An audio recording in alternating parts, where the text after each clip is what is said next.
समझाने का प्रयत्न कर रहा हूँ। राहुल जी क्या करते हैं, अचानक रातों रात स्टार बना देते हैं। तो अपने तमाम जो हमारे दर्शक है, जो हमको देखते हैं, हमको जो मानते हैं, उन तमाम लोगों को मैं समझाना चाहता हूँ, कभी भी आपको ईश्वर फेम दे दे, आपको यश कीर्ति का योग बना दे, तो विद्या विवाह, हम अपने गांव के अंदर जब स्कूल में पढ़ते थे, श्लोक अभी तक चला आ रहा है ब्रेन में कि विद्या विवादाय धनम मदाय शक्ति परेशा पर पीडनाय खलस्य साधु विपरीत मेदत ज्ञानाय दानाय च रक्षाय। कहने का तात्पर्य है, अगर आपको ईश्वर कुछ देते हैं तो उसको संभालने की कला आपको जरूर आना चाहिए। नहीं तो राहुल जी क्या है, एक ऐसे टीचर है। राहुल जी बुरे ग्रह नहीं है, समझना है। राहुल जी हमारे जीवन में सब चीज को बैलेंस करने के लिए आते हैं। आप अभी आपने ये बोला कि माया नगरी में कोई व्यक्ति रातों रात राजा बन जाता है और रातों रात वो भिखारी बन जाता है, उसका कारण समझना बहुत आवश्यक है। हमारे जो राहुल जी हैं एक ऐसे टीचर हैं, अगर आपने होमवर्क पूरा नहीं किया है तो आपको पनिशमेंट देने वाले हैं। और होमवर्क क्या है, जब आपके जीवन में आप किसी के परहित सरिस धर्म नहीं, गोस्वामी जी ने कहा, आजकल रामचरितमानस पर विवाद भी बहुत सारा चल रहा है, लेकिन गोस्वामी जी ने, अगर कोई आदमी पूरी शिद्दत के साथ रामचरितमानस को अगर पढ़ लेता है तो जीवन क्या है, आपके जीवन में राहु जी, शनि जी, केतु जी कभी कोई पीड़ा पहुंचा ही नहीं सकते, क्योंकि आपको संस्कार आ जाएगा कि किस प्रकार के हमें कर्म करना है, कैसे चीजों को हमें बैलेंस करना है, कैसे हमें अच्छी चीजों को लाना है। भाई का संस्कार, बहन का सम्मान, माता पिता का सम्मान, गुरुओं का सम्मान, वृक्ष का सम्मान, और जो अनंत रिश्ते होते हैं संसार में, उस सभी रिश्तों का जो सम्मान होता है वो आपके ग्रहों के माध्यम से, आपके संस्कार के माध्यम से प्राप्त होता है। तो माया नगरी के लोगों को मैं भी उसमें आता हूँ, क्योंकि यहाँ पर शास्त्रों में ऐसी मान्यता है, यहाँ पर तो नारद जी भी भ्रमित हो गए थे। जब कभी आपको ज्ञान मिल जाए तो उसका अहंकार नहीं करना है, पद मिल जाए अहंकार नहीं करना है, आपके पास बहुत सारे धन आ गए तो भी अहंकार नहीं करना है, क्योंकि अगर आप उसको करते हैं तो आप पहले के देख लीजिए, 20 साल 30 साल पहले के कुछ ऐसे लोग थे, उनका आप राहुल जी क्या करते हैं, एकदम बैलेंस कर देते हैं, उनके जीवन से सब कुछ नष्ट कर देते हैं। तो आपके जीवन में एक चीज याद रखना है कि कभी भी कोई बड़ी चीज आपके जीवन में उपलब्धि मिल जाए, कोई भी पद प्रतिष्ठा का योग आपके जीवन में बन जाए, तो कोशिश करिएगा कि किसी के साथ बुरा नहीं करिएगा। गुरुजी एक बात है, तंत्र और मंत्र की तरफ आज ज्यादातर लोगों का झुकाव, वहीं पे एक सब्जेक्ट है ज्योतिष विद्या जी। और प्राचीन काल से ज्योतिष विद्या का बड़ा महत्व रहा है जी। तो दुनिया में जो हलचल, राजनीति हो, बॉलीवुड हो, कोई भी सब्जेक्ट हो, ज्योतिष विद्या प्रथम में आती है, तो उस पर कुछ बताइए कि मुंबईकरों को वो चीज़ समझ में आए।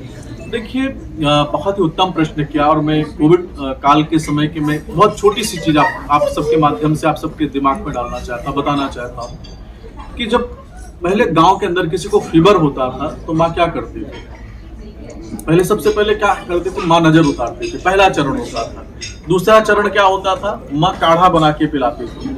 लेकिन ये 40 साल के अंदर क्या हुआ, धीरे धीरे धीरे साइंस ने इतना कब्जा कर लिया। मैं साइंस के विरोध में नहीं हूँ, क्योंकि ज्योतिष जो है, ज्योतिष से ही साइंस निकला है, वो अलग नहीं है। आयुर्वेद, सबसे पहले आयुर्वेद की उत्पत्ति हुई, वो आयुर्वेद से ही हमारे साइंस को हम देख सकते हैं।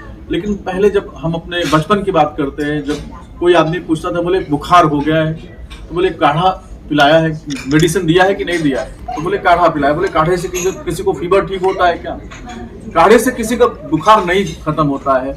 लेकिन जब कोविड आया तो जितना हम तेज में धर्म से भाग रहे थे, क्योंकि धर्म की जय हो अधर्म का नाश हो, जब हम धर्म से भागते हैं तो हमारे जीवन में नाना प्रकार की समस्याओं का योग बनता है।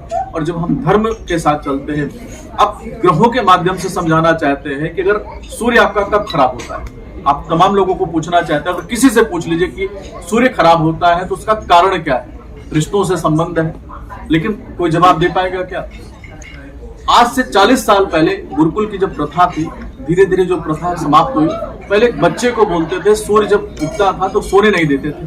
क्यों नहीं सोने देते थे? क्योंकि सूर्य की जो ऑरा है, आज 90% लोगों को अगर हम चेक कराएं तो उनके शरीर में विटामिन, साइलेंस प्लीज, साइलेंस। 90% लोगों का अगर हम चेक कराएं तो उसमें विटामिन डी की कमी आएगी। लेकिन विटामिन डी क्यों कम हुआ, उसका विवेचन करना, उसको जानना, उसको समझना बहुत आवश्यक है। सूर्य आपके जीवन में तब खराब होता है जब आप अपने पिता का सम्मान नहीं करते। पिता का अगर आपने जीवन में अपमान किया तो सूर्य आपको खराब होकर आपके जीवन में मान सम्मान को आघात पहुंचा देता है। चंद्रमा माता का संबंध बताता है, मंगल बुध का मित्र का संबंध बताता है। तो 9 ग्रहों का जो विवेचन हुआ कि अगर आपको राहु जी पनिशमेंट दे रहे हैं तो क्यों दे रहे हैं? पहला कारण, जो अपने सहकर्मी को आप अपमानित कर दिए, आप अपने पद पर अहंकार आपने कर लिया, या आपके पास कोई ऐसी पावर आ गई उससे किसी के जीवन में बुरा कर दिया, तो आपके जीवन में राहु जी पनिशमेंट देने वाले हैं। और रही दूसरा प्रश्न, तंत्र क्या है? तंत्र शिव है। शिव से बड़ा तांत्रिक संसार में ना कोई था, ना कोई है, ना कोई होगा। शिव के माध्यम से ही तंत्र साधना की उत्पत्ति। और तंत्र क्या है? जो सबसे पहली अगर देखा जाए हमारे जीवन में, हमारी जो बुजुर्ग होती है, माँ होती है, उससे बड़ा तांत्रिक कौन होता है? अब कोई बोला कि भाई बच्चे को नजर लग गई तो थोड़ा सा राई और नमक लेके उतारती है, क्या है भाई?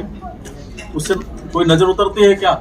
लेकिन उसका भरोसा और उसका जो देखा जाए तो नमक किसका कारक होता है, राई किसका कारक होता है, इन तमाम चीजों का विवेचन होता है। और जब तंत्र के माध्यम से जब आपके जीवन में किसी की हाय लग गई है, किसी ने आपके लिए कुछ गलत प्रयोग करा दिया है, तो सब चीजों का तंत्र के माध्यम से समापन होता है और जीवन में उन्नति का। नहीं, ज्योतिष का मैंने पूछा था कि तंत्र और मंत्र की तरफ झुकाव जा रहा है, वहीं ज्योतिष की भूमिका जो है जी वो क्या है? मतलब ज्योतिष जैसे समुद्र ज्योतिषी है, चक्र ज्योतिषी है, गंगा ज्योतिषी, 10 टाइप के जो ज्योतिष है उसके बारे में बताइए। आप आचार्य हैं, डॉक्टर हैं, PhD हैं, तो कुछ ज्योतिष के बारे में बताइए जो लोगों को समझ में आए, अलग अलग ज्योतिष के बारे में। देखिए, ज्योतिष एक ही है, वैदिक ज्योतिष जो वेद पर आधारित है, ज्योतिष एक ही। और एक किसी ऋषि ने कहा कि जो बात दवा से हो न सके वह बात दुआ से होती है।